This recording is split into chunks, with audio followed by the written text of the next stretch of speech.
అమ్మ నాకేం చూడండి, నేను ఆమెనంటే వినపడతలేదు సౌండ్.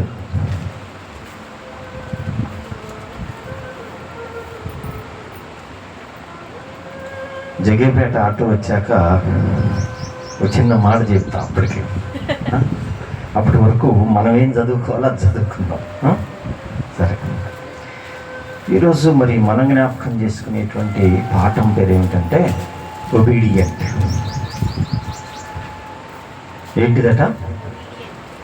సార్ తెలుగులో చెప్పచ్చు, మీరేం కాదు. విధేయత.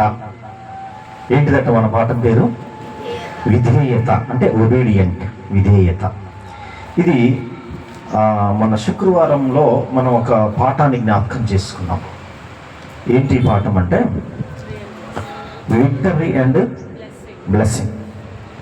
ఈ యొక్క విషయంలో కొన్ని భాగాలు ఉన్నాయి, అందులో ఒక భాగాన్ని మనం జ్ఞాపకం చేసుకున్నాం. అయితే ఈ భాగంలోనే ఒక చిన్న సూక్ష్మమైనటువంటి విశ్లేషణకరమైనటువంటి ఒక భాగాన్ని మీకు జ్ఞాపకం చేయాలనుకుంటున్నాను. ఇది మనకు అవసరమైనది అనేటువంటి ఆలోచన కలిగి మరి ఆ భాగాన్ని జ్ఞాపకం చేయాలని నేను ఆశపడతా ఉన్నాను. మొన్న మిగిలిపోయినటువంటి దాంట్లో నుంచే మరొక భాగాన్ని మరలా మనం జ్ఞాపకం చేసుకుందాం. మనం జ్ఞాపకం చేసుకునేటువంటి భాగం ఏమిటిదండి? బ్లడ్ అండ్ ఫ్లష్ అంటే రక్తము, ఆయన యొక్క శరీరము లేదా మాంసము అనేటువంటి విషయాన్ని జ్ఞాపకం చేసుకున్నాం. అలాగే అందులో నుంచే మరొక చిన్న భాగాన్ని తీసుకుంటున్నాం. ఏంటి అనంటే ఒబీడియంట్, విధేయత అనేటువంటి పాఠాన్ని మనం జ్ఞాపకం చేసుకుంటా ఉన్నాం. చూద్దాం. దీనికి గాను ఆదికాండము 14వ అధ్యాయము 14 అధ్యాయంలో 14, 15, 16 వచనాల్లో మనం చదువుకుంటాం. నేను చదువుతాను, మీరు ఆలకించండి. అబ్రాము తన తమ్ముడు చెరపట్టబడినని విని తన ఇంట పుట్టి అలవరచబడిన 310 నెడుగు మందిని అంటే 318 మందిని వెంటబెట్టుకొని దాను మట్టుకు ఆ రాజులను తరిమెను. రాత్రి వేళ అతడును అతని దాసులను వారికి ఎదురుగా మొనలు తీర్చి వారిని కొట్టి దమస్కుకు ఎడమ తట్టునున్న హూబా మట్టుకు తరిమి ఆస్తి యావత్తు తిరిగి తెచ్చి తన తమ్ముడైన లోతును అతని ఆస్తిని, స్త్రీలను, ప్రజలను తిరిగి తీసుకొని వచ్చెను. దేవుడి నామానికి మహిమ కలుగునుగాక. ఈ యొక్క భాగాన్ని ఈరోజు మనం విశ్లేషణాత్మకంగా దీన్ని ధ్యానించుకుందాం. ఇందులో ఉంచబడినటువంటి కొన్ని మంచి విషయాలు దాచబడి ఉన్నాయి. ఈ యొక్క భాగంలో మనం చదువుకునేటువంటి ఈ యొక్క భాగంలో ఏం జరిగింది ఇక్కడ అంటే, మనం పోయినటువంటి వారంలో జ్ఞాపకం చేసుకున్నాం. అబ్రాహాం గారు ఆయన యుద్ధానికి వెళ్ళినట్టుగా రాజుల మీద యుద్ధానికి వెళ్ళి వారిని గెలిచి వచ్చినటువంటి విధానం చూసుకున్నాం. ఇలా ఎంతమంది వెళ్ళారనేది ఇక్కడ రాయబడింది. ఎంతమంది వెళ్ళారట? 318 మంది. అంటే ఇక్కడ తెలుగును మనం కొంచెం చదవలేము, కానీ ఇంగ్లీష్లో చాలా కరెక్ట్గా ఉందన్నమాట. అది 318 అని ఉంది ఇంగ్లీష్ వర్షన్లో. అంటే 318 మందిని వెంట పెట్టుకొని ఆయన వేరొక రాజుల మీదకి యుద్ధానికి వెళ్ళి అక్కడ వారితో పోరాటం చేసి గెలచి తిరిగి వచ్చాడట. తిరిగి వచ్చి ఏం తీసుకొని వచ్చాడట?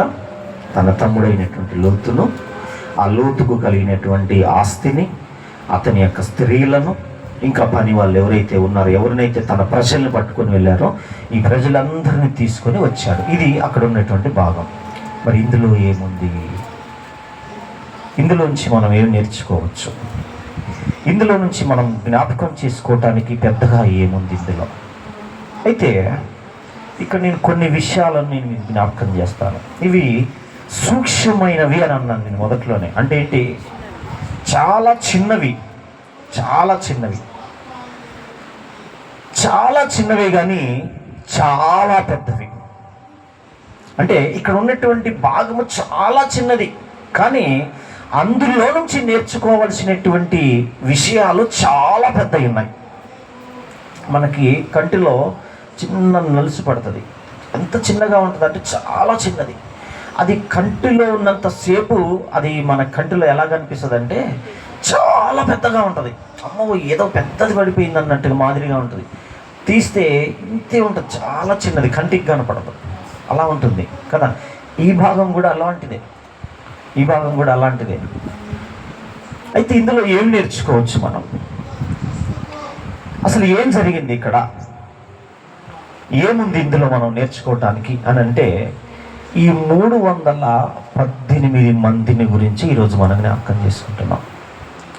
ఏంటి ఈ 318 మంది యొక్క విషయాలు ఏమున్నాయి ఇందులో అని అంటే, సరే మొదటిగా కొన్ని ఆలోచనలు చేద్దాం మనం. ఏంటంటే ఈ 14వ అధ్యాయము మొదటి 1-2 వచనాలు నేను చదువుతాను, చూడండి.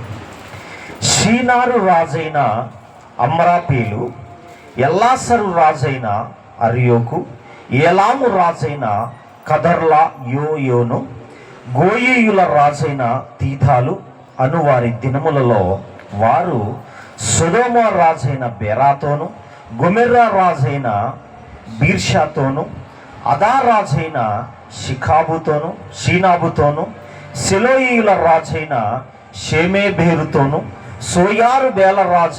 సోయారును బేలరాజుతోనూ యుద్ధము చేసిరి. అంటే అసలు వీళ్ళు ఈ 318 మందిని అబ్రాము గారు వెంట పెట్టుకొని పోవటానికి ముందు ఏంటి అనేది మనం ఆలోచన చేస్తున్నాం. అసలు ఎవరెవరికి ఇక్కడ పోరాటం, ఎవరెవరు తలపెడతా ఉన్నారు, ఎవరెవరికి ఇక్కడ యుద్ధంకి వాళ్ళు సిద్ధపడ్డారు అని అంటే, చాలామంది రాజులు మనం చదువుకున్నాం ఈ మొదటి 1-2 వచనాల్లో. ఎంతమంది రాజులు ఉన్నారు? షీనారు రాజైన అమ్రాపేలు ఒక రాజు, ఎల్లాసరు రాజైన అరియోకు రెండోవాడు, ఏలాము రాజైన కదర్లా యోమేరు మూడో రాజు, గోయీయుల రాజైన తీథాలు నాలుగవ రాజు అనేటువంటి వారి దినములలో, అంటే ఈ 4 రాజులు పరిపాలిస్తున్నటువంటి దినములలో, రోజులలో. అంటే మనం అప్పుడప్పుడు అంటాం ఏదన్నా ఒక వస్తువు కానీ ఏ మోడల్ అండి అంటుంటాం. అంటే ఏంటి, ఏ ఇయర్ అంటే దానికి ఒక నెంబర్ చెప్తాం. పలానా 2020 మోడల్ అండి, 2015 మోడల్ అండి, అప్పుడు మోడల్ అండి అంటుంటాం కదా. అలాగనే ఇక్కడ జరిగినటువంటి ఈ సందర్భము వారి దినాల్లో ఈ 4 రాజులు పరిపాలించినటువంటి ఆ కాలంలోనట, వారు సొదొమ రాజు అయినటువంటి బెరాతోను, గొమెర్రా రాజు అయినటువంటి బిర్షాతోను అని ఇంకా కొంతమంది రాజుల గురించి చెప్పాడు. అంటే సొదొమకి గొమెర్రాకి ఈ 2 జంట నగరాలకు కూడా ఇంకొక రాజు 2 రాజులు ఉన్నారు. ఇకపోతే ఇంకా చుట్టుపక్కల ఉన్నటువంటి ప్రాంతాలకు కూడా మరికొంతమంది రాజులు ఉన్నారు. ఇలా వీరు వారితో యుద్ధం చేసేటువంటి కాలములో ఈ లోతు గారి యొక్క గుడారము ఈ సొదొమ గొమెర్రా పట్టణాలకు దగ్గరగా ఉన్నటువంటి గుడారం. ఇది అర్థమైందా ఇప్పుడు? అంటే ఇది ఏం జరిగింది అనే దాన్ని మనం విశ్లేషించుకుంటున్నాం. సొదొమ గొమెర్రా అనేటువంటి ఈ జంట నగరాలు, ఈ పెద్ద పట్టణాలు ఏవైతే ఉన్నాయో, ఈ పట్టణాలకు అతి సమీపంలో ఈ లోతు గారు ఒక గుడారం ఏర్పాటు చేసుకొని అక్కడ కాపురం ఉంటున్నాడు. తన వారిని వెంటబెట్టుకొని, తన ఆస్తిని వెంటబెట్టుకొని, తనకున్నటువంటి స్త్రీలను వెంటబెట్టుకొని, తన కుమార్తెలను వెంటబెట్టుకొని, తన యొక్క పని వాళ్ళను వెంటబెట్టుకొని ఒక పెద్ద పరివారముతో ఆయన గుడారమును ఏర్పాటు చేసుకున్నాడు. ఇప్పుడు ఈ గుడారం దేనికి దగ్గరగా ఉంది అమ్మా?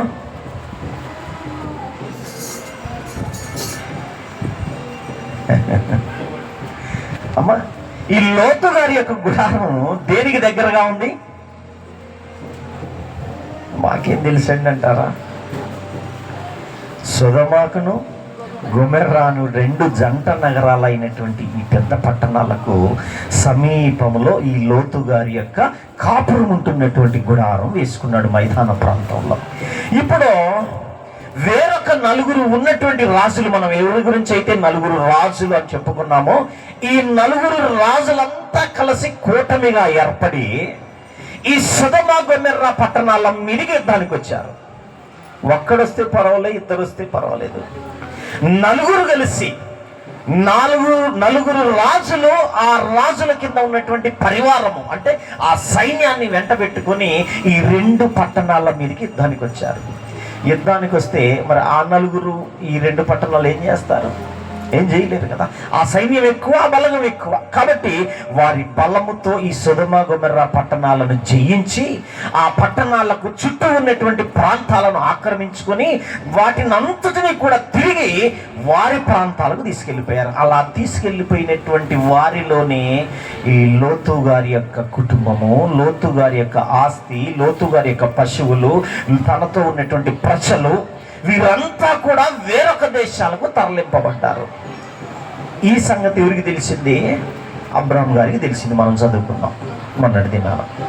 అబ్రాహాం గారికి తెలిసిన తర్వాత ఈయనేం చేస్తా ఉన్నాడో మనం చదువుకున్నాం. ఇప్పుడు 14లోకి వచ్చేద్దాం. అబ్రాహాము తన తమ్ముడు చెరపట్టబడినని విని తన ఇంట పుట్టిన అలవరచబడిన 318 మందిని వెంట పెట్టుకొని దాను మట్టుకు ఆ రాజులను తరిమెను. ఏ రాజులు? ఒక్కరు కాదు, ఇద్దరు కాదు, 4 రాజులు. ఈ రాజులకు ఉన్నటువంటి సైన్య బలము ఇంతమందిని కేవలం 318 మందితో కలిసి అబ్రాహాం గారు వెళ్ళి ఏం చేశాడట? తరిమాడట. అంటే పారిపోతా ఉన్నారు ఇలా ముందు. వీళ్ళు వెనకబడి వారి మీద పోతుంటే వీరిని చూసి భయపడి పారిపోతా ఉన్నారు. హూరావట్టుకు తరిమిరి. ఒక ప్రాంతం ఉంది, ఆ ప్రాంతం దాకా తరిమేశారట. ఇక చాలరా బాబు, వాళ్ళు బతకనివ్వండి, ఇక చాలు, ఇక్కడ నుంచి మనం వెనక్కి వెళ్ళిపోతాం, మనకు కావాల్సింది ఏంటి? వారి ప్రాణాలు కాదు, మన వారిని మనం రక్షించుకోవాలి అనే ఉద్దేశంతో ఈ విధంగా తీసుకొచ్చారు. ఓకే, ఇప్పుడు ఈ గెలుపు, ఈ విజయం ఎవరిది అమ్మా? మీరు చెప్పాలి. ఇప్పుడు ఈ గెలుపు, ఈ విజయం ఎవరిది? ఇలా విజయం పొందినటువంటి వారి దగ్గరకు మెల్కీసెదెకు వచ్చాడు. ఓకే, అంతవరకు బాగానే ఉంది. కానీ ఇప్పుడు అబ్రాహాం ఒక్కడే చేశాడంటారా? ఇది అబ్రాహాం ఒక్కడే చేశాడా? అబ్రాహాము గారు తన ఇంట పుట్టిన అలవర్చబడిన 318, ఈ 318 ఎవరింతకి? వీళ్ళెవరు అసలుకి? ఒకవేళ వీరి బలమే కనుక అబ్రాహాం గారికి లేదనుకుందాం. సపోజ్ ఇప్పుడు అబ్రాహాం గారు 4 రాజులను ఓడించగలడా? అబ్రాహాం గారు యుద్ధ వీరుడేం కాదు. ఈయన ఏ సైన్యంలో పని చేయలేదేనా? ఈయన ఏ ఆయుధాలు వాడినటువంటి వాడు కాదు. ఏ గుర్రములు, ఏ రథములు, ఏ రౌతులు ఈయనకి కలిగినటువంటి వాడు కాదు. కేవలము ఒక పూజారి ఇంట పుట్టినటువంటి వాడు, ఒక విగ్రహారాధికుని ఇంట ఈయన కూడా పుట్టినటువంటి వాడు. మరి ఈయనకి యుద్ధమేమీ తెలియదు. కానట ఈయన ఇంట పుట్టినటువంటి 318 మంది అలవరచబడినటువంటి వారు. వీరి గురించి మనం తెలుసుకుంటే ఈరోజు మనం చాలా పాఠాలు మనం నేర్చుకుంటాం. ఎవరింతకి అలవరచబడటం అంటే ఏంటి? మీకు ఎవరికైనా తెలిస్తే చెప్పండి. అలవరచబడిన 318 మంది అన్నాడు. అలవరచబడినంటే అదే, కొద్ది దగ్గరగా ఉన్నారు మీరు. అలవరచబడినానంటే ఈ పని చేయాలి, ఈ పని చేయాలని చెప్పేది లేదట. ఏ పనైనా సరే, అది ఏదైనా కానివ్వండి, యుద్ధం అయినా సరే, ఇంకా ఏదైనా సరే కూడా, అన్నిటికీ కూడా ఎటువంటి వారట వాళ్ళు? అలవరచబడిన వారు. ఇంగ్లీష్లో ఏముందంటే దీనికి ద ట్రైనింగ్ సర్వెంట్ అని ఉంది. అంటే శిక్షణ ఇవ్వబడినటువంటి సేన. ఇది అబ్రాహాము గారు తన ఇంట పుట్టినటువంటి వారట. తన ఇంట పుట్టినటువంటి వారు ఎవరైతే ఉన్నారో వాళ్ళని ఏం చేసుకున్నాడట? ట్రైనింగ్ ఇచ్చాడట. ఈ సీక్రెట్ తెలీదు, ఈ రహస్యం బయట పెట్టలేదు ఆయన. చాలా ఏంటో ధైర్యం అబ్రాహాం గారి కంటే. ఒకటి, దేవుడైతే ఆ దేవుణ్ణి నమ్మినటువంటి అబ్రాహాము గారు తన జ్ఞానము చొప్పున తన ఇంట ఏం చేసుకున్నాడు? అలవరచబడిన కొంతమందిని ఏర్పాటు చేసుకున్నారు. అలవరచబడిన అంటే అలవాటు కలిగినటువంటి వారు. కొంతమందికి కొన్ని అలవాట్లు ఉంటాయి. ఉన్నాయా? మీకేమేమి అలవాట్లు ఉంటాయండి అమ్మా? కొన్ని అలవాట్లు ఉంటాయి. ఏం అలవాట్లు ఉంటాయి? పర్వాలేదు చెప్పండి, టకటకట చెప్పండి. దాందన్న ఊరికనే నేను ఒకటి నేర్పించడానికి అడుగుతున్నా. నీకు డ్రాయింగ్ అంటే అలవాటు, నీకమ్మా పర్వాలే, ఇక్కడ ఏం చెయ్యం, పనికి పోవటం ఇష్టం. అబ్బా, కొంతమందికి ఏం అలవాటు ఉంటుందో తెలుసా? రోజు 8 గంటలకు పోయి అలవాటు కదా, 8 గంటలకల్లా క్యారేజ్ కట్టుకుంటారు. ఎప్పుడైనా అలవాటు తప్పుతారా? ఒకవేళ తప్పారు అనుకో, ఈరోజు నాకు క్యారేజ్ లేదు కానీ నువ్వు బట్టకు రమ్మా, పక్కన వాళ్ళకి పురమాయించుకుంటారు. అవునా కదా? ఇట్లాంటి అలవాట్లు ఉంటాయి. నాకు ఒక అలవాటు. ఏం అలవాటు అంటే, నా చిన్నప్పటి నుంచి నేను మార్కెట్కి వెళ్ళే అలవాటు. 4 గంటలకు లేచి మార్కెట్కి వెళ్ళాలా. వెళ్ళి సంవత్సరాలు గడిచి 4 అయితే నాకు ఏ గంట కొట్టకుండానే లేస్తా నేను. అలవాటుగా మారిపోయింది. అది ఏ ప్రదేశం అన్నా కానీ, ఏ ప్రదేశం అన్నా కానీ, ఏ ప్రాంతం అన్నా కానీ, ఇక్కడ ఊరు పోయినా సరే 4 కాగానే మనోహరికి గంట పడుద్దిగా లేచేస్తా. అంటే నా అలవాటు అది. ఇలా చాలా మందికి చాలా అలవాట్లు ఉంటాయి కదా. మరి మనకైతే ఏ అలవాట్లు ఉంటాయి? మనకైతే ఏ అలవాట్లు ఉంటాయి? ఒక వ్యక్తిని చూద్దాం. దానియేలు గ్రంథం 6వ అధ్యాయము 10వ వచనం.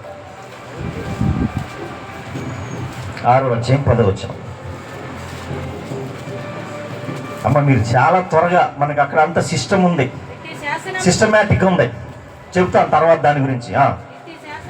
ఇట్టి శాసనము సంతకము చేయబడినని దానియేలు తెలుసుకొని అతడు తన ఇంటికి వెళ్ళి అలవాటు ప్రకారముగా, అలవరచుకున్నటువంటి ప్రకారముగా, అనగా యథాప్రకారముగా. మనందరికి ఒక అలవాటు ఉంటుంది, ప్రతి మనిషికి. నిద్ర లేవగానే ఒక అలవాటు ఏంటండి? అది అలవాటు అండి. అంటే ఏమైపోయింది? అది ఒక మిషన్ టైప్ అయిపోయింది. అది మిషన్ టైప్ అయిపోయింది. ఒకసారి మొన్న ఒకడు ఎవరో ఫోన్ చేశారు. అరే ఏంద్రా బాబు లేట్ అనంటే, అన్న ఈరోజు నేను రానంటున్నాడు. అరే ఎందుకు రావురా చెప్పు రానంటే, ఈరోజు నేను వాష్రూమ్ పోలే. అయితే ఏంటి, ఏడో కాడ పోవచ్చు అన్న. లేదన్నా, నాకు సిగరెట్ తాగితేనే వాష్రూమ్ వస్తుంది, నాకు గుట్టకాయ వేస్తేనే వాష్రూమ్ వస్తుంది, నా పెదం కింద పొగాకు వస్తేనే.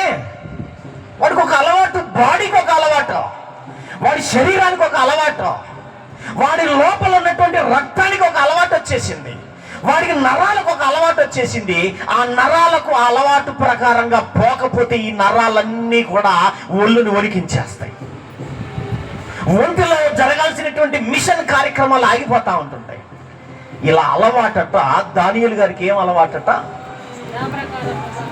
యథాప్రకారం. ఏ సమయంలో, ఏ టైంలో, అది ఏ టైం అయినా కానీ ఆయనకు ఒక అలవరుచుకున్నాడట. ఏం అలవరుచుకున్నాడు? ఇట్టి శాసనము సంతకము చేయబడినని తెలిసి. ఏం శాసనము? ఏం శాసనం అండి అది? ఒక జీవో పాస్ చేయబడింది. ఏంటి ఆ జీవో? ముందుకు వెనక్కి వచ్చి చదివి చెబుతారు కదా. చెప్పండి ఏం పర్వాలేదు. అయితే ఏంటిదండి? సరే, 7వ వచనం చూడమ్మా. రాజ్యపు ప్రధానులను, సేనాధిపతులను, అధిపతులను, మంత్రులను, సంస్థానాధిపతులను అందరూ కూడి రాజుకు ఒక ఖండితమైన చట్టము స్థిరపరచి దానిని శాసనముగా చాటింప చేయనట్లు యోచన చేశారు. ఎట్లనగా ఏంటి ఆ శాసనము అనంటే, 30 దినముల పర్యంతం, అంటే ఒక నెల, 30 దినముల పర్యంతము నీ యొద్ద తప్ప మరి ఏ దేవుని యొద్దనైనను, మానవుని యొద్దనైనను ఎవడును ఏ మనవి చేయకూడదు. ఇది శాసనమట. 30 రోజుల వరకు ఏ మనుషుడైనా సరే, ఈ రాజ్యంలో ఉన్నటువంటి ఏ మనుషుడైనా సరే 30 దినాల వరకు ఏది కలిగినా కూడా, ఏ మనవి కూడా, ఏ రాజు దగ్గర కానీ, ఏ మనుషుని దగ్గర కానీ, రాజు దగ్గర కాదు, ఏ దేవుని యొద్ద కానీ, ఏ మనుషుని యొద్ద కానీ చేయకూడదు. ఏదైనా చేయాలి అని అనుకుంటే ఎవరి దగ్గర చేయాలి? రాజుగారి దగ్గరికి వచ్చి చెప్పాలి. ఇది ఈ రాజ్యంలో జీవో పాస్ చేయండి అన్నారు, చేసేసారు. కానీ దానియేలు గారు ఒక దాన్ని అలవర్చుకున్నారు. అలవాటు అది. నువ్వు జీవో పాస్ చేసుకో, అవతల ఇల్లు గాలి పని ఏదన్నా కానీ, ఏంటి దానియేలుకు ఉన్నటువంటి అలవాటు అంటే ఆ టైంకి ఆయన ప్రార్థన చేయాలంతే. అరే జీవో పాస్ చేశారు, శాసనం చేయబడింది అనే విషయం కాదు అక్కడ. ఇది నా అలవాటు, నా క్రమం, ఇది నా క్రమంలో నేనేం చేస్తాను, నా అలవాటుని మరణమే వచ్చినా ఆపను. అది క్రమం, అలవరుచుకున్నాడు. అలా అలవరుచుకున్నాడు. మరొక సంగతి చూసి ముందుకు వారం అపోస్తుల కార్యాలు 3:1. ఇది తీయకుండా చెప్పచ్చండి. పగలు 3 గంటలకు ప్రార్థనా కాలమున పేతురును యోహానును దేవాలయపు మెట్లు ఎక్కి వెళ్ళుచుండగా, ఎప్పుడట ఇది పగలు 3 గంటలకు. అంటే అది అలవాటు వాళ్ళకి. మీకేం పనండి పగలు 3 గంటలకు? అరే బాబు, నాకు అలవాటు ఇది, నీకు పక్కన పెట్టు. నా అలవాటు, నాకున్నటువంటి ఒక అలవర్చుకున్నటువంటి విధానము, నా క్రమం ఏంటంటే 3 గంటలకు మేము ఏం చేస్తాం, మందిరంలోకి వెళ్ళి ప్రార్థన చేసుకోవటం అనేది మా అలవాటు. ఇది మేము ఇలా నేర్చుకున్నాం, ఇలా అలవర్చుకున్నాం. అంటే 1 గంట కాగానే అందరికీ ఆకలి అవుతుంది కదా. ఒకవేళ లేట్ అయింది అనుకో, 2 అయింది, 2:30, 3 అయింది అనుకో, ఏందమ్మా కొద్దిగా ఇది తిన్నామంటే 1 గంటకు తినే అన్నం 2 గంటలకు 3 గంటలకు పెడితే ఏం తింటామండి అంటారా లేదా? అలా అది ఎందుకు అంటున్నారంటే ఈ బాడీ అలవర్చుకున్నది. ఏంటి అనంటే అది భోజన సమయానికి భోజనం చేయటం అనేది ఈ బాడీకి అలవర్చుకున్నది. అలా అలవాటుగా మారిపోయింది. అలా దానియేలుకి ఎలా అలవాటుగా మారిందో, పేతురుకుని యోహాను గారికి ఎలా అలవాటుగా మారిందో, మన శరీరాలకు కొన్ని పదార్థాలు, కొన్ని కార్యక్రమాలు ఎలా అలవాటుగా మారాయో, అలా అబ్రాహాము గారు తన ఇంట పుట్టినటువంటి వారికి అలవరిచాడట. ఏమని? యుద్ధం వస్తుందిరా బాబు అబ్రాహాముకి తెలుసా? లేదు, యుద్ధమే రావచ్చు, లేదా కష్టమే రావచ్చు, కన్నీరే రావచ్చు, ఏ పరిస్థితులు ఎలా తారుమారైతే తెలియదు, కానీ ప్రతి పరిస్థితికి ఎదురు వెళ్ళేటువంటి ఒక క్రమాన్ని వాళ్ళకి అలవరిచారట. దేవుని నామానికి మహిమ కలుగునుగాక. దేవుడు ఎందుకు ఆ విజయాన్ని ఇచ్చాడు, దేవుడు ఎందుకు ఆ రొట్టెనిచ్చాడు, ఎందుకు ఆ ద్రాక్షారాన్ని ఇచ్చాడు, ఎందుకు ఆశీర్వదించాడు అని అంటే, అబ్రాహాము తన యొక్క జ్ఞానము చొప్పున తన ఇంట ఉన్నటువంటి వారికి అలవరిచాడు. 318 మందితోటి 4 రాజుల మీదకి యుద్ధానికి పోవటం అంటే మామూలు మాటలు కాదు. 4 రాజులకు వెనక ఉన్నటువంటి సైన్యాన్ని హతమార్చి రాజులను తరిమి కొట్టడం అంటే మామూలు మాటలు కాదు. మరి అంతటి సాహసాన్ని ఎలా చేయగలిగాడు అనంటే, తన ఇంట ఉన్నటువంటి 318 మందిని ప్రతి పనికి, ప్రతి సమయానికి, ప్రతి దానికి కూడా అలవాటు చేశాడట. అలా అలవాటు పడిపోయారు. ఇంకేముంది కిందకు వచ్చారు చూడండి, 14వ అధ్యాయంలోకి, ఆదికాండం 15వ వచనంలో, రాత్రి వేళ అతడును అనగా అబ్రాహామును అతని దాసులను అనగా ఈ 318 మంది, ఈ అబ్రాహాము వారికి ఎదురుగా మొనలు తీర్చి వారిని కొట్టి అంటున్నాడండి. ఏం చేశారట ఇక్కడ? ఏం చేశారట ఈ అబ్రాహాము? ఇకపోతే ఈ 318 మంది దాసులట ఎలా ఉన్నారట? మొనలు తీర్చి అంటున్నాడు. ఏంటి మొనలు తీర్చటం అంటే? మొనలు తీర్చటం అంటే ఏంటండి? నేను ఎక్స్పెక్ట్ చేశా, అయితే అది కాదు. ఇది మొనలు తీర్చటం అంటే అది కాదు. గేమ్స్ చూస్తూ ఉంటారు కదా మీరు, కబడ్డీ కావచ్చు, క్రికెట్ కావచ్చు. క్రికెట్ పిచ్చర్లు ఉన్నారు, కబడ్డీ పిచ్చర్లు ఉన్నారు, ఖోఖో పిచ్చర్లు ఉన్నారు, రకరకాలు. ఇలా ఈ గేమ్లలో ఎలా ఉంటుందంటే, ఆ గేమ్ని ప్రత్యర్థిని గెలవటానికి వాళ్ళ స్టామినాను బట్టి ఎవరిని ఎక్కడ నిలబెట్టాలో అక్కడ నిలబెట్టేస్తారు. ఇది ఎంపైర్ చేసే పని. ఏంటంటే, వాడికి స్టామినా ఉంది, వాడి స్టామినాను బట్టి వాడు లాంగ్లో ఉండాలా, షార్ట్లో ఉండాలా, ఆ ప్రాంతంలో నిలబెట్టేస్తాడు. అలా నిలబెట్టగలిగినప్పుడు ప్రత్యర్థిని ఎదుర్కొంటారనమాట. అంటే ప్రత్యర్థిని ఎదుర్కోవాలంటే ఏం చేయాలి? పిచ్చిగా నిలబడితే కాదు, ఒక క్రమం ఉంది, దానికి ఒక ఆర్డర్ ఉంది. మొనలు అని అంటే దిస్ ఈజ్ ద ఆర్డర్. మొనలు అంటే అన్ని కొచ్చగా చెప్పుకోవటం కాదు, ఆ మొనలు కాదు ఇది. మొనలు తీర్చటం అంటే ఏంటంటే పంక్తులుగా తీర్చబడ్డారు. వెనకెవడు, ముందెవడు, పక్కనెవడు, లెఫ్ట్ ఎవరు, రైట్ ఎవరో, ఏ రాజుని ఎలా పట్టుకోవాలి, ఏ శత్రువుని ఎలా కొట్టాలి, ఈ విధంగా అబ్రాము ఎంపైర్ స్థానంలో ఉండి వాళ్ళందరినీ లీడ్ చేస్తా ఉన్నాడు. అందుకే అబ్రామును తన దాసులను మొనలు తీర్చి, ఎప్పుడు రాత్రి వేళ ముందు ఎవరు ముందుకు వెళ్ళాలి, ఎవరు తర్వాత ఆయుధాన్ని విసరాలి, ఎవరు తర్వాత వాళ్ళను చేజిక్కించుకోవాలి, ఎవరు తర్వాత వాళ్ళను తరమాలి, ఇదంతా ఒక లెక్క ఆర్డర్లో ఉంటుంది. ఇంత ఆర్డర్లో ఉంటేనే ఆ యుద్ధం గెలుస్తారు. అంతేగాని పిచ్చి పిచ్చిగా పోతే ఒక సామెత వస్తుంది. ఏంటది? 10 మందిలో పడితేనట, చెప్పండి మీకు తెలిసింది, 10 మంది కర్రలు తీసుకొని కొడితే పాము చావదట. ఎందుకు చావదు? ఈడుగు కొడుతున్నాడు, వాడు కొడుతున్నాడు, ఈడుగు ఒకటి కర్ర మీద ఒకటి కొట్టుకుంటాడే తప్ప అసలు పామును మాత్రం కొట్టరు. ఇంకోటి ఏంటంటే 10 మంది ఆడవాళ్ళు పంచాయతీకి వెళ్తేనట, ఇదన్నా తెలుసా పోనీ? అసలు పంచాయతీలు తేలవట, మీకు తెలుసో లేదో కానీ ఆడవాళ్ళని పంచాయతీ తీసుకెళ్తే పంచాయతీలు తేలవట. కొంతమందిని తీసుకొని వెళ్తే ఎక్కువ మంది ఆడవాళ్ళు ఉంటాయి కదా, అలా ఒక ఆర్డర్ ఉంటుంది దానికి. అందరూ గుంపుగా వెళితే శత్రువును పట్టుకోలేరు. ఒక ఆర్డర్, ఒక క్రమం ఉంటుంది. ఎవరు ముందు, ఎవరు బలవంతులు, ఎవరు తెలివిగా ఆలోచించగలరు, ఎవరు పక్క నుంచి రాగలరు, ఎవరు అటు నుంచిగా వచ్చి వీళ్ళని పట్టుకోగలరు, తరమగలరు, యుద్ధాన్ని చేయగలరు, ఆ యొక్క ఈటను విసరగలరు. ఇదంతా ఒక ఆర్డర్. అందుకే మొనలు తీర్చి తరిమేశారట. అంటే ఎట్లాంటి విధానాన్ని అబ్రాము గారు కలిగి ఉన్నాడు? ఉట్టిగా ఆశీర్వదించబడ్డాడు అనుకుంటున్నారా మీరు? లేదా ఈ కష్టం అంతా ఉంది అబ్రాము గారిది. ఇంతటి కష్టాన్ని చేతపట్టుకొని 4 రాజుల మీదకి వెళ్ళాడండి. దేవుడు ఉట్టిగా ఆశీర్వదించలే. ఈ క్రమము వెనక ఉండటం వలన, ఈ ఆర్డర్లో ఉండటం వలన, శత్రువులను జయించటం వలన, ఈ విధంగా ఆయన అలవర్చినటువంటి విధి విధానాలను బట్టి దేవుడు విజయాన్ని అబ్రాము చేతికి ఇచ్చేశాడు. దేవుని నామానికి మహిమ కలుగును గాక. అయితే మాకేంటి? ఒకసారి అందరు ఆ బోర్డు వైపు చూద్దాం. అందరు నాకెళ్ళి కదా, అట్టే చూడండి. ఇప్పుడు ఒక్కొక్కటి నేను చదువుతాను, మీరు అక్కడ చూడండి. అయితే ఉదయం ప్రారంభ ప్రార్థనతో 9:30 నేనేం చేస్తానంటే యువతల వచనం చదువుతాను, అవతల నెంబర్లు మీరు చదవాలా? ఓకేనా? ఉత్తర ప్రత్యుత్తరాలు ఒక 5 నిమిషాలు 2 నిమిషాలు అయిపోవాలి ఇదంతా. స్తుతి పాటల ముగింపు 10:30 అనాల. కృతజ్ఞతా ప్రార్థన ముగింపు,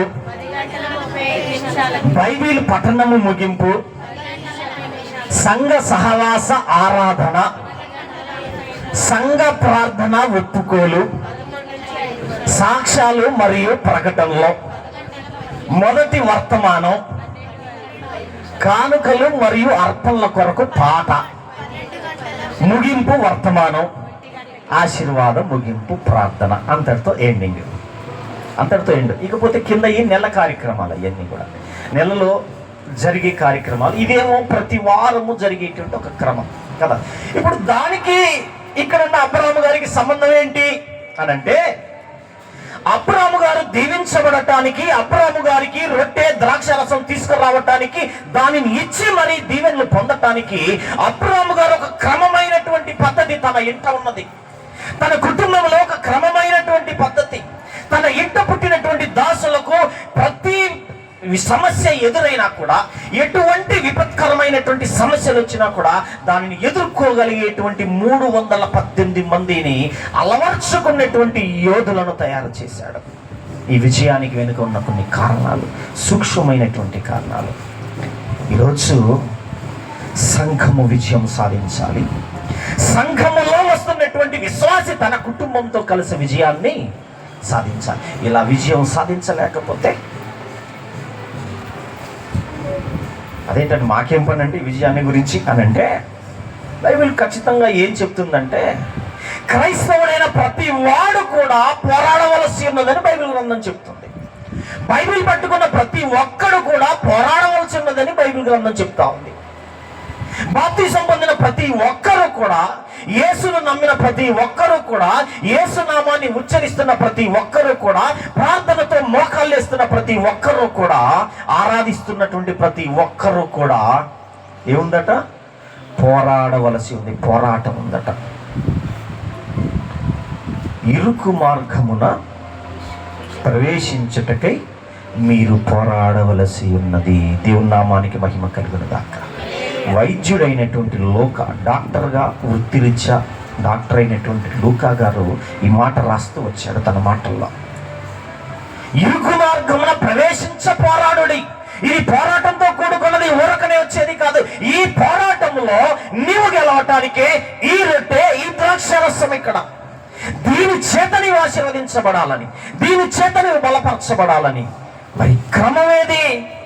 అబ్రాహాము ఇంట ఉన్నటువంటి క్రమము, అబ్రాహాము గారి దాసుల దగ్గర ఉన్నటువంటి క్రమము, ఈ క్రమం ఏది? మరి ఈ క్రమం ఏది? మనకంటూ ఒక క్రమం ఉందా? ఉంది. మాకెందుకు లేదండి? మేమేమన్నా దారి తప్పిన వాళ్ళమా, మార్గం తప్పిన వాళ్ళమా, క్రమం తప్పిన వాళ్ళమా? మా క్రమం ఏంటో తెలుసా? మా డ్యూటీ 9 గంటలకే మా క్రమం అది. అవునా కదా? ఎన్ని గంటలకు డ్యూటీ? కొంతమందికి 9 గంటలకి, కొంతమందికి 10 గంటలకి, కొంతమందికి 8 గంటలకి కదా. నేనేమో 8 గంటలకి ఇంట్లోంచి బయటికి వెళ్ళిపోతా ప్రతిరోజు. అలా వెళ్తేనే నా డ్యూటీ, లేకపోతే నాది కూడా లేదు.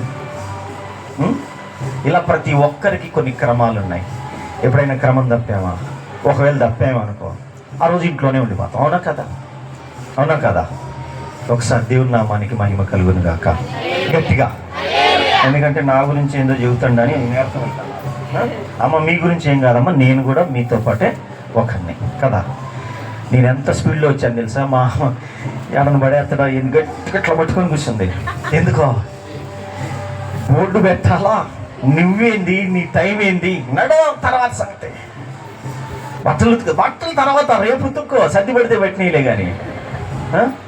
ఎందుకో క్రమం, ఆ క్రమానికి రావాలా, ఆ క్రమానికి రావాలా. మన ఉద్యోగానికి, వ్యాపారానికి, పనికి, దినసరి భక్ష్యానికి ఎలాగైతే ఒక క్రమం ఉందో, ఈ శరీరానికి కొన్ని అలవాట్లకు, నీ తిండికి, ఆహారానికి, తాగటానికి ఎలాగైతే కొన్ని క్రమాలు ఉన్నాయో, నీ యొక్క ఆత్మీయ జీవితానికి, నీవు దేవుణ్ణి ఆరాధించటానికి, దేవుడిని నిన్ను దీవించటానికి, దేవుని సన్నిధిలో నిన్ను బలపరచటానికి నీకంటూ ఒక క్రమం ఉండాలి. ఈ క్రమం తప్పావా యుద్ధం గెలవలేవో. ఈ క్రమం తప్పావా నీవు ఆశీర్వాదం పొందలేవు.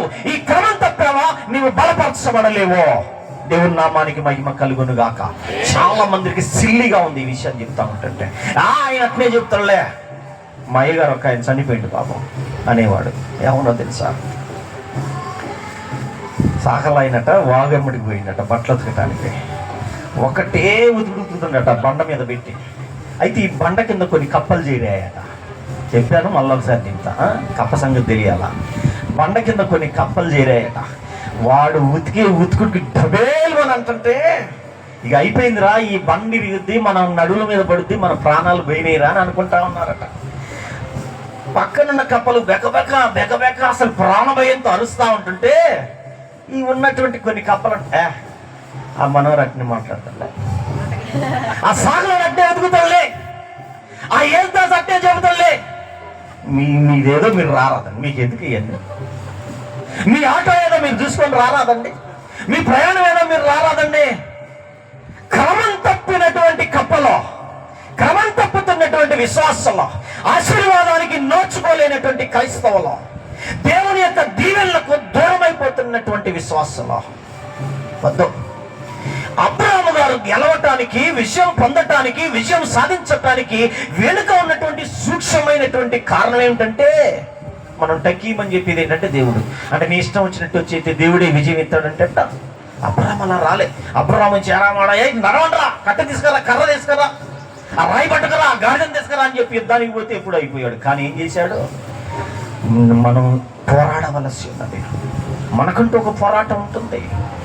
దీర్ఘదర్శితో ఆలోచించాలి, దీర్ఘదర్శితో ఆలోచన. అందుకే అలవరచబడినటువంటి 318 మందిని తన ఇంట పుట్టినటువంటి వారిని తయారు చేసుకున్నాడు తన కొరకు.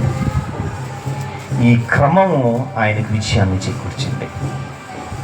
ఈరోజు నీ ఇంట క్రమము, నీ ఇంట క్రమం. మా మేనత్తో ఉండేది దయామణి అని, ఆమెకు ఒక క్రమం ఉండేదండి. చనిపోయింది, లేదు ఇప్పుడు. ఆమె ఎప్పుడైనా సరే నేను ఒక్కోసారి మర్చిపోయి ఫోన్ చేసేవాడిని.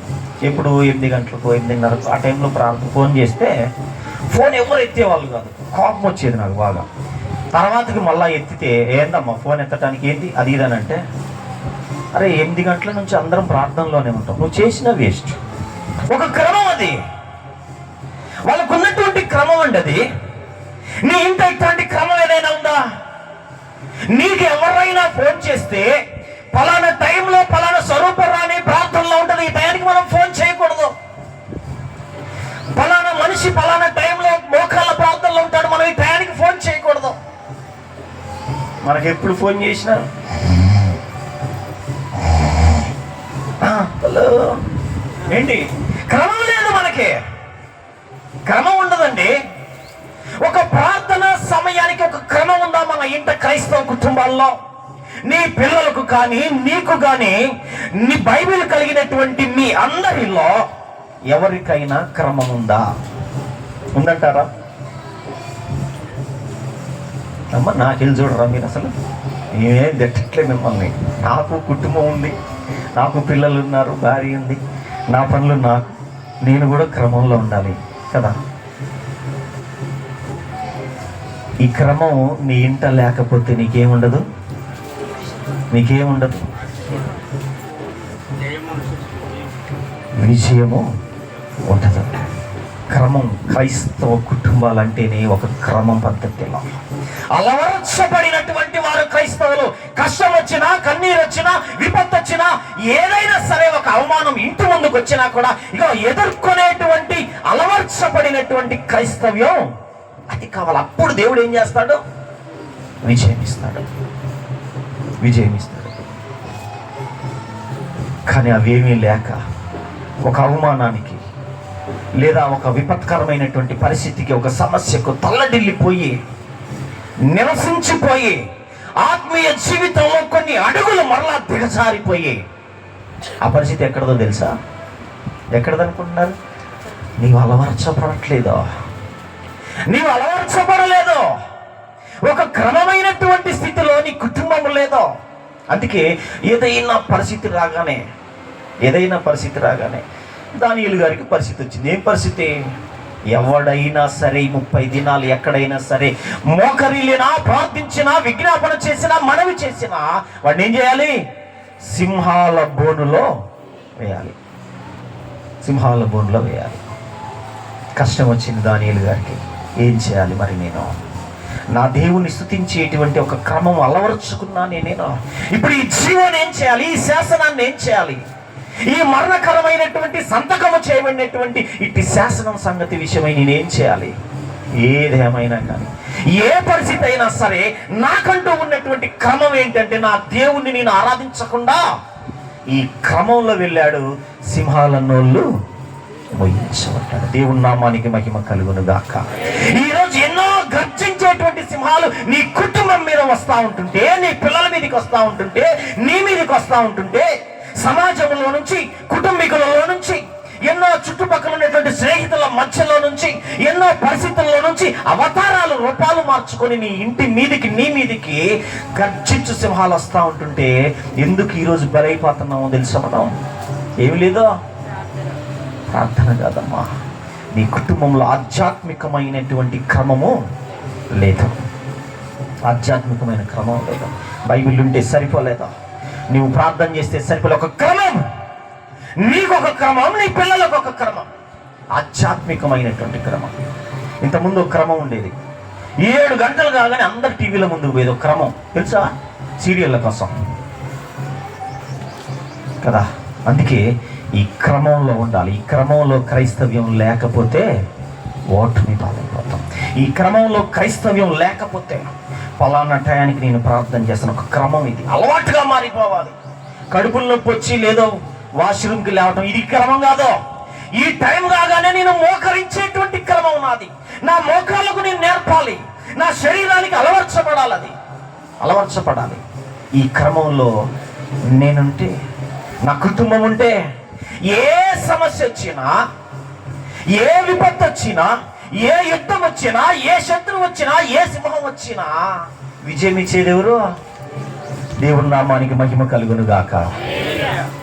ఇది దేవుడు కావాలని కోరుకుంటున్నాడు. అబ్రహాం దగ్గర అదే. ఎందుకండి ఉట్టిగానే విజయం వచ్చిందా? ఈ 318 మందిని ఎందుకు అలా తీసుకెళ్ళాడంటే అలవర్చబడినటువంటి వారు మొనలు తీర్చారట రాత్రికాల సమయంలో. ఎవరు ముందుండాలి, ఎవరు వెనకుండాలి, ఎవరు ముందుగా పరిగెత్తాలి, ఎవరు శత్రువుని ఎదుర్కోవాలి, ఒక క్రమాన్ని, శిష్టాన్ని కలిగి ఉన్నాడండి.